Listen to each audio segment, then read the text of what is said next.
가볍기 때문이 아닌가라고 저는 생각을 합니다. 다음부터 드리겠습니다. 이 러시아의 그러니까는 뭐 이런 이 러시아는 과연 어떻게 대비했을까라고 하는 측면을 한번 짚어드리고 가고 싶어요.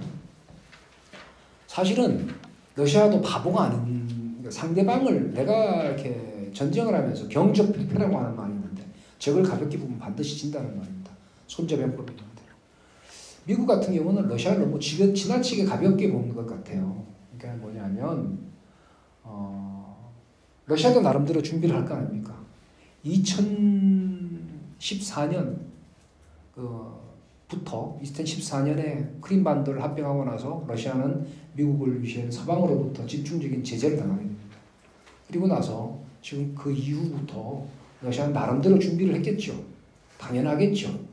그걸 준비를 안 할 것이라고 상대방은 내가 경제 제재를 가하는데 상대방은 그냥 내가 당하는 대로 하는 대로 그냥 당하고 있을 것이라고 생각하는 것처럼 그런 오만이 어떻게 있을 수 있을까요? 근데 미국은 그렇게 오만을 부렸고 러시아는 나름대로 준비를 했던 것 같아요. 그래서 러시아 중앙은행에서는 이 전쟁에 대비한 나름대로의 대비를 하고 거기에 대한 전망을 공식적으로 발표를 합니다. 당시에 이 기본 시나리오 기본 시나리오는 2022년부터 25년까지 약 배럴당 $80, $70, $60, $55씩 조금씩 떨어져서 2025년쯤 되면 $55 정도가 떨어질 것이다라고 그런 전망을 했습니다.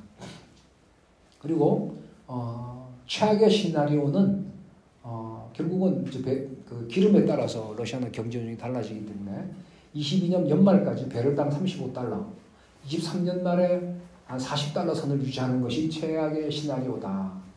그럴 경우에 러시아의 상황은 23년에 인플레이션이 13%에서 16%로 상승을 하고 기준금리는 각각 11%에서 12, 3%로 상승하되 25년 정도 되면 연 6, 7%로 하락한다. 이 말은 가장 최악의 시나리오인 $40 선을 유지하더라도 25년까지 장기간으로 가면 러시아가 훨씬 경제 상황이 좋아진다는 겁니다. 그리고 이 말은 뭐냐면 미국이 아무리 경제를 제재해도 러시아는 영향을 받지 않는다는 뜻이에요. 최하한가 $40 떨어져도. 러시아 중앙은행은 이렇게 계산했는데 왜 미국은 그걸 계산을 하지 못했는지 이유를 잘 모르겠어요. 그리고서는 이 서방의 대러 제재는 25년까지 계속 유지가 되고 러시아 경제는 23년에 저점을 기록할 것이고 그렇게 평가를 합니다. 23년에 저점을 평가하고 24년부터 상황이 나아진다는 뜻이죠. 그런데 지금 현재 보시는 바와 같이 오늘 현재 그 유가는 지금 한 $85 선, $84, $5 정도 선이 됩니다. 당연히 러시아는 전쟁으로 인해서 석유를 팔아서 돈을 많이 벌었겠죠. 훨씬 더. 이를 반영하듯이 IMF에서는 23년 러시아 경제 성장률을 2%로 전망을 했습니다. 러시아에서는 23년 경제 성장률이 최하로 떨어질 거라고 생각을 했는데 IMF는 23년 러시아 경제 성장률 2%라고 얘기를 했습니다. 여기서 독일은 마이너스 0.4%라고 얘기를 합니다. 그러니까 경제적인 제재로 러시아를 굴복시켰다는 불가능하다는 걸 보여주고 오히려 이 전쟁으로 인해서 유럽이 훨씬 더 독일이나 프랑스, 유럽 같은 나라들이 훨씬 더 취약한 상태에 빠졌다라고 하는 것을 우리가 알 수 있는 것입니다. 이렇게 보면 실제적으로 제가 말씀드리고자 하는 것은 전략적인 측면에서 완전한 오판에 들어간다. 제가 이제 군에서 있을 때 제가 이제 연합작전 기획을 했었는데 그때 이제 후배 장교들하고 얘기를 했던 말이 있습니다. 어떠한 작전적 성공도 전략적 실패를 극복할 수 없다. 전략적으로 실수를 하고 스탠스를 한번 잘못 잡으면 아무리 전쟁을 잘해도 그걸 만회할 수가 없어요. 그래서 전략이 굉장히 중요합니다. 특히 군에서는 고급 장교들, 그래서 장군들 이상 고급 장교들이 전략적 마인드가 굉장히 중요합니다. 총 쏘는 거랑 비교할 수 없습니다. 한번 전략적으로 회사를 운영하시거나 그런 분들은 아마 잘 아실 겁니다.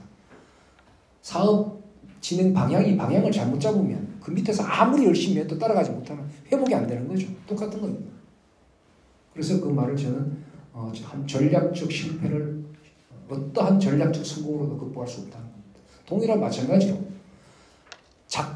어떠한 작전적 실패를 하면 그 중간 단계에서 전역 단계에서 군사적인 최고 작전에서 그래서 방향 설정을 잘못하면 예를 들어서 공격을 오른쪽으로 가야 되는데 왼쪽으로 갔다 이 말이죠.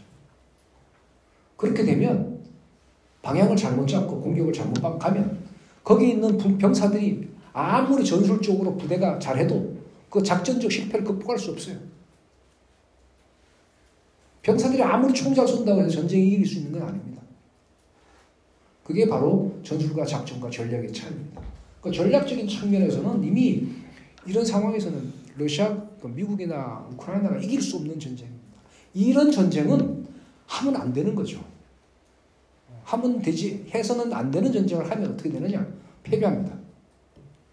거기다가 작전적인 측면에서도 보면 사실은 우리가 언론에서 많이 얘기를 듣고 있지만 작전적 성공에서 작전적 측면에서 러시아의 압도적인 그런 우위를 확보를 했습니다. 전쟁의 양상이 변했고 전쟁이 변한 양상대로 전쟁을 수행해 나간 것이 러시아였고 우크라이나는 그러지 못했어요. 지금 여기서 보시는 바와 같이 저를 보면 제일 먼저 파란색으로 보이는 색깔이 처음 2022년 2월부터 한 3월 한 달 정도 사이에 벌어진 공격했던 그런 지역입니다. 약 한 달 만에 공격했다가 키예프까지 공격했다가 철수를 했어요. 러시아의 주장에 따르면 그 당시에 휴전 협상을 했기 때문에 물론 했다고 그러지만 실제로는 사실은 그 당시 3월 중순 이후부터 러시아군이 굉장히 어려운 상황에 처해 있었어요. 우크라이나군이 굉장히 방어를 잘한 것이죠. 그 당시만 해도 그게 라스푸티자였기 때문에 공격하는데 굉장히 어려웠어요. 지형적으로 굉장히 공격하기 어려운 그런 지질적인 그런 특성을 지니고 있습니다. 그래서 2차 세계대전 때도 말이죠. 우크라이나 지역에서는 꼭 전쟁을 1년에 2번 했어요. 독일군하고. 언제 했느냐? 여름하고 한겨울에만 했습니다. 왜냐? 한여름에 다 비가 내리고 땅이 다 굳었을 때 그때 이제 장비가 기동할 수 있으니까 독일군도 기동했고 그때 전쟁을 한 2달 해요. 그 다음에 한겨울에서 깡깡 얼었을 때 한 12월 달부터 한 2월 달까지 12월 한 초순 중순 지나서 2월 달까지 한 2달 반 정도 작전을 합니다. 소련군하고 독일군도 그렇게밖에 전쟁을 못했어요. 나머지는 어떻게 하느냐? 전쟁 못합니다. 왜냐? 온 천지가 진창입니다. 사람도 못 가고 차도 못 갑니다. 차가 다 빠집니다. 아마 가끔 여러분들이 보셨을 거예요. 러시아가 공격했던 그 2월 달은 말은 라스푸티자가 시작된 기간이었어요. 다 녹기 시작해가지고 진창에 쑥쑥 들어가는 거예요. 전쟁을 수행할 수 없어요. 그런데 어떤 결정인지 모르겠지만 전쟁을 시작했어요. 저는 그것이 저는 러시아 군인들의 군사적인 결정이라고 생각하지 않습니다. 아마 러시아의 푸틴이나 또는 그런 사람들의 정치적 결정이었을 확률이 많다고 생각합니다. 만일 제가 군사 지휘관이라면 저한테 총을 쏘도 저는 공격 안 합니다. 왜냐? 가면 죽을 거 뻔한데. 그 충분히 예상할 수 있거든요. 근데 저런 결정을 내린 것은 제가 보기에는 아마 푸틴이나 그런 사람들의 정치적 결정이고 강요를 했겠죠. 빨리 끝내! 이렇게 했지.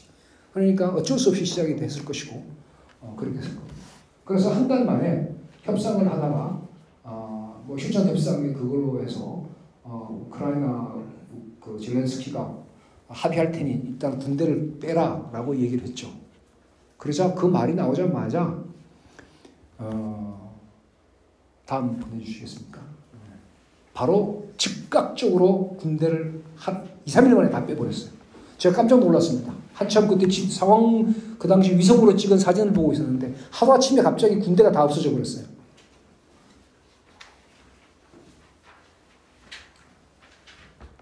저는 그 이 1단계에서 2단계로 넘어갈 때의 그런 상황이 러시아가 전쟁에서 이기겠구나라고 확신을 가졌습니다. 왜냐? 어떤 군대도 역사상 저런 상황에서 철수해가지고 방향을 돌릴 수가 없어요. 실패인지를 알면서도 그냥 거기서 머뭇머뭇 할 수밖에 없는 상황입니다. 그런데 그 당시에 러시아군은 실패라고 판단되자마자 그냥 망설임 없이 부대를 바로 다 빼버렸어요. 그렇게 가능했던 것은 러시아군의 총참모부장, 게라시모프 총참모장 같은 사람이 있기 때문입니다. 여러분들은 게라시모프 총참모장을 모르시겠지만 최근에 수십 년 동안 전략적인 그런 능력에 있어서 전 세계적으로 가장 뛰어난 사람 중에 하나가 게라시모프 총참모장입니다. 우리가 많이 말하는 그 혼합전이라고 하죠. 하이브리드 워의 개념을 정립한 사람이 게라시모프 총사령관입니다. 제가 보기에는 2차 세계대전 이후에 가장 뛰어난 군인이 2명 있다면 한 명은 보고엔지압일 것이고 또 다른 한 사람이 있다면 저는 게라시모프 총참모장이 아닌가 생각합니다. 그 상대방을 우습게 하면 안 되는 거죠.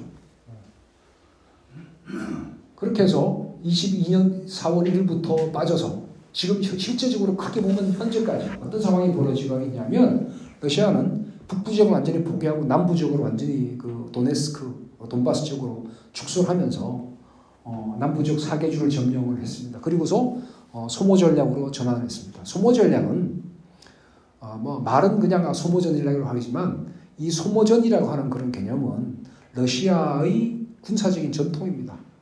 특히 소비에트가 창설되고 나서 소비에트군이 공식적인 어떤 이 작전 개념이죠.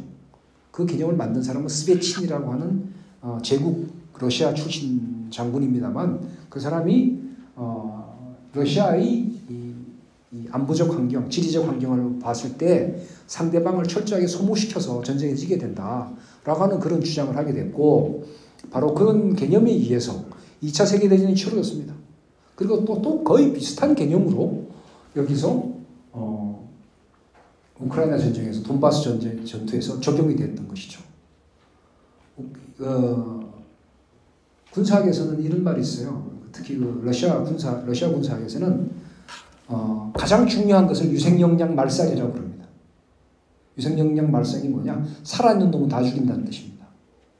그렇잖아요? 그 얼마나 무서운 말입니까? 전쟁에서의 가장 핵심적인 승리의 요건은 상대방 군인을 얼마나 많이 죽이냐에 달려 있다는 것이죠. 그게 러시아 군사학입니다. 러시아는 22년 4월 1일부터 똑같이 그렇게 준비를 했어요. 그리고 앞에서 있지만 몇 군데 철수를 했지만 그런 철수한 것은 전선을 줄이기 위해서 어떻게 효율적으로 작전하기 위해서 그것을 철수를 하고 헤르손이나 또는 또 북부 지역에서 철수를 하고 전선을 축소시켰어요. 그래서 4월 1일부터 23년 6월 말까지 최소한 30만 명에서 40만 명 정도가 죽어나갔습니다. 그런데 우리는 어떻게 생각했었냐? 언론에서는 러시아가 지고 있고 우크라이나가 무지하게 이기겠다고 생각했겠죠. 그렇게 보도를 했죠. 23년 7월입니다. 이제가 또 3년 잘못됐네. 23년 7월부터 7월 초순부터 우크라이나가 반격 작전을 시작을 했습니다. 그리고 지금까지 반격 작전을 하고 있습니다. 그 기간 중에 약 11만 명 정도가 사상했다고 합니다. 사망자가 6만 정도 얘기를 했는데 얼마 전에 푸틴 대통령이 이야기하기로는 한 11만 명 이상이 사상을 했다고 해요. 현재 그래서 서구에서 보도하는 자료로서는 우크라이나의 전사자가 한 50만 명 정도 된다고 합니다. 여러분 50만 명 정도 되면 어떻게 되는지 아세요? 6.25 때 한국군이 몇 명 죽은지 아세요? 한국군 전체가 3년 동안 다 해서 10몇만 명밖에 안 죽었어요. 불과 1년 몇 개월 만에 50만 명이 죽었어요. 50만 명이 죽으면 어떻게 됩니까? 사망자가 전사자가 50만 명이면 거기에 통상 부상자는 곱하기 3 하면 됩니다. 150만 명 정도. 전사자 50만 명, 부상자 150만 명 하면 200만 명 정도가 절단이 났습니다.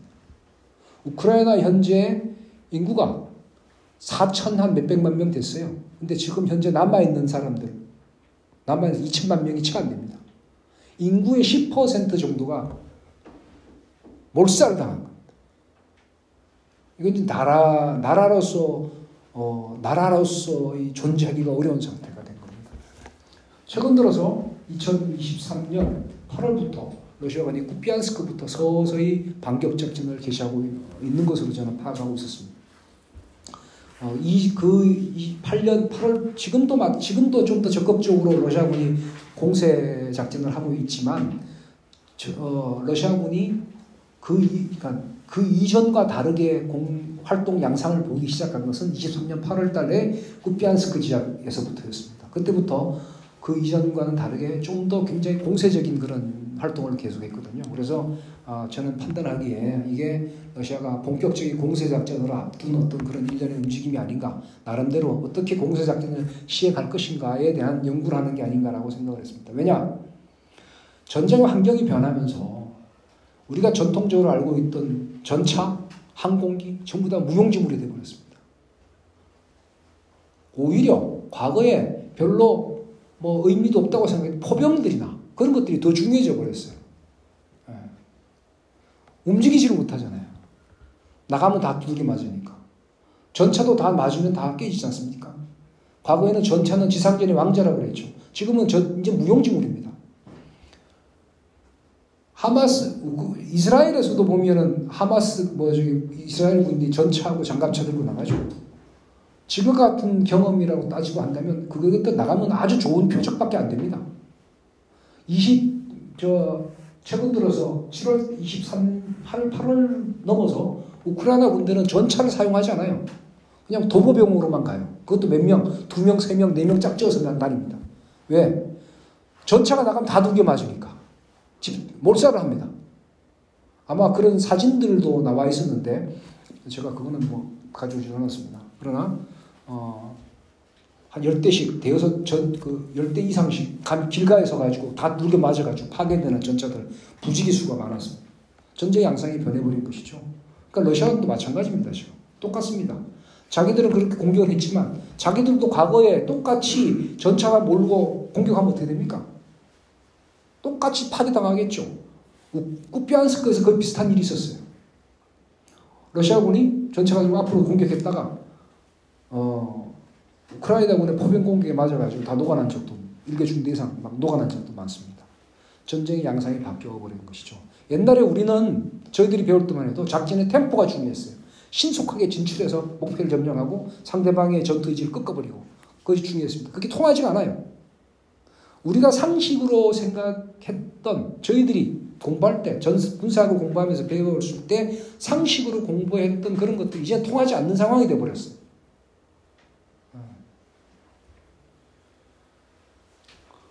세상에 항공기가 쓸모없으리라고 누가 생각을 했습니까? 러시아의 항공기도 잘 못 움직여요. 왜? 우크라이나가 가지고 있는 러시아의 S-300, S-400 때문에, S-300 때문에. 러시아제 방공무기가 그렇게 좋았던 것이죠. 러시아 공군도 못 떠다닙니다, 함부로. 요즘 들어서 겨우 좀 이렇게 왔다 갔다 하지. 그전에는 우크라이나 그 영토 안에 들어가는 족족 다 떨어졌어요. 러시아 공군이 질도적 그런 게 아니에요. 양상이 변해버린 거예요. 전쟁하는 양상이. 이제는 공군은 일개 군종으로 남아있기 어려운 상황이 되어버렸어요.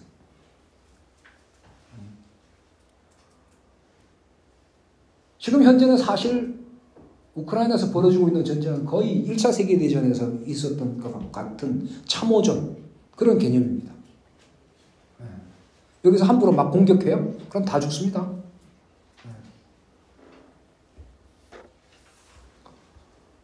제가 여기서 말씀드리고자 하는 것은 전쟁에서 미국이 승리는 불가능하다는 겁니다. 전쟁은 이길 수가 없어요. 전쟁은 언제인가는 분명하게 말하기는 어렵지만 이런 전략적 상황과 작전적 상황을 고려해 볼 때 전쟁은 이미 끝나버렸어요. 전략적으로 미국은 러시아를 굴복시킬 수가 없고 작전 군사적으로도 이길 수가 없어요. 러시아군이 심지어 그 미군이 다 투입을 해도 러시아군은 이길 수가 없습니다. 현 상황은. 지금 현재 올해 7월달, 8월달부터요. 러시아는 작년부터 전시 생산 체제로 넘어갔는데 올해 7, 8월달부터 생산하는 각종 군수 장비의 양이 한 달 동안 작년에 1년 동안 생산해낸 것을 한 달 만에 생산하고 있어요. 그럼 뭐 러시아 측 발표니까 뭐 사실은 모르겠습니다만 하여튼 그런 상황입니다. 그러니까 군수적인 차원에서도 더 이상 상대가 될 수 없는 거죠. 이미 미국을 중심으로 하는 유럽은 장비나 체제가 다 무너진 상태고 더 이상 생산하거나 어떻게 마련할 수 없는 상황이고 그러니까 한국에까지 와서 뭐 장비를 탄약을 달라고 하는 상황이고 러시아는 이미 지금 현재 한 달 동안 생산하고 있는 양이 작년 1년치의 생산량을 초과하고 있어요. 네, 다음.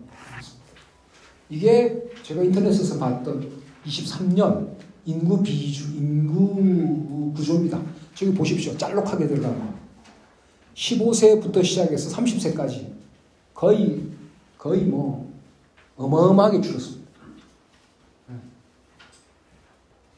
저게 나라라고 할 수 있을까요? 지금 현재 인구가 줄고 전투원이 모자라니까 우크라이나 같은 경우는 60에서 70대도 남자들을 징병을 동원을 하고 있습니다. 더군다나 또 하나는 15세 미만도 소년병도 동원을 하는 방안을 고려하고 있다고 해요. 그 뭐 사실 여부는 잘 모르겠습니다만 하여튼 그런 보도가 있는 것을 보았습니다.